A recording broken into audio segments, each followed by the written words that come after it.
Қос дөңгелекті арбаның пайда болуы әлемді қалай өзгертті? Адамзат тарихындағы маңызды өнер табыстарының бірі қос дөңгелекті арба болып табылады. Ол біздің заманымыздан бұрынғы 4-3 мыңжылдықтарда пайда болған деп есептеледі. Дөңгелектерінде темір сымдары бар 2-4 жылқы жегілген арбалар жедел тасымалдау үшін қолайлы болды. Жер бетінен көтеріңкі орналастырылған қалыпта арбада отырған садақшы өз нысанасын дәлірек анықтайтын. Қос дөңгелекті арбалары бар әскер жедел қозғалатын және жаңа жерлер мен халықтарды тез бағындыратын. Әскери арбалар осылайша үлкен империялардың пайда болуына мүмкіндік жасады. Империя сөзі латын тілінен аударғанда билік, үстемдік мағынасын білдіреді.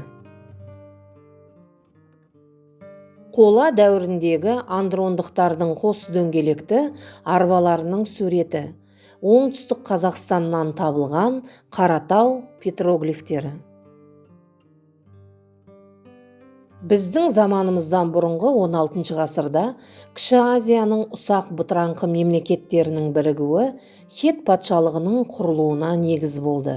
Хет патшалары Вавилонды талқандап, Сирияға табысты жорық жасады. Кіші Азияны бағындырып, Сирияда өз биліктерін нығайта түседі. Сирияны жаулау соғыстары Хет империясын Египетпен жауласуға әкелді.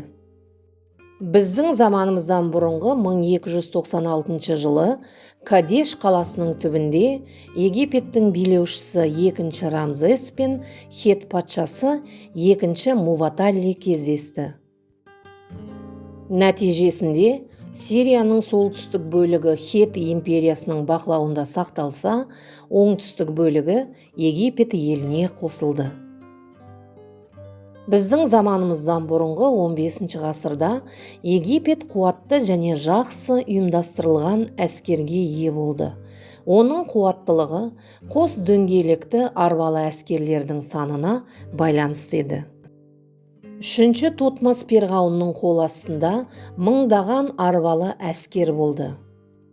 Египет қосөзендік Миттани империясын бағындырып, Палестинаға, Сирияға және Финикияға қарсы жаулаушылық соғыстар жүргізді.